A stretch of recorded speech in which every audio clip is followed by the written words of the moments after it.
नमस्कार मंडळी, स्वागत आहे तुमचं आपल्या सगळ्याच प्लॅटफॉर्म्सवरती. मंडळी, सध्या महाराष्ट्रामध्ये पुतळे आणि पुतळ्यांच्यावरनं जे काही राजकारण सुरू आहे त्या संदर्भातनं आपण सचिन आवळे पाटील यांच्यासोबत चर्चा करणार आहोत. पाटील नमस्कार, स्वागत आहे तुमचं आपल्या सगळ्याच प्लॅटफॉर्म्सवरती. मला सांगा, महाराष्ट्रात आता सध्या जे पुतळा बसवण्यावरनं जे काही राजकारण सुरू आहे त्याबद्दल एकंदरीत तुमचं मत काय काय वाटतं तुम्हाला? हे परिस्थिती सध्याची काय कुठे घेऊन चालली? सर्वांना जय शिवराय. प्रत्येक शिवभक्ताची इच्छा आहे की प्रत्येक गावागावामध्ये शिवरायांचं स्मारक झालं पाहिजे. कारण ज्या छत्रपती शिवरायांनी हिंदवी स्वराज्याची स्थापना केली, आज आपण जर बघितलं दारातील तुळस आणि मंदिरावरील कळस सुवासिनीचं कुंकू जर शाबूत असेल तर ते छत्रपती शिवरायांमुळे.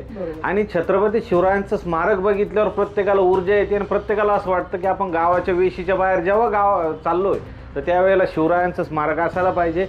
पण खेदाची बाब आहे, हे सगळे राज्यकर्ते जे राजकारणी लोक हे फक्त निवडणुकीपुरते जय भवानी जय शिवराय करतात आणि जेव्हा स्मारकाचा विषय येतो सरकारने एक नवीन नियम केला पाहिजे की प्रत्येक गावागावामध्ये सरकारी तिजोरीतून शिवस्मारक उभारेल, त्याचं संवर्धन होईल, असं काहीतरी करायला पाहिजे. मग हे आता जे आपण बघितलं, आता काही मग शिवभक्त अशा पद्धतीने स्मारक उभारतात आणि त्यामुळं जाती जातीमध्ये तेढ निर्माण करण्यासाठी हा वडापाव चोर हाक्यासारखे काही नतभ्रष्ट लोक जे जाती जातीमध्ये तेढ निर्माण करण्यासाठी कामं करतात. तर माझी सगळ्यांना विनंती आहे की रीतसर परवानगी घेऊनच स्मारक उभारलं गेलं पाहिजे.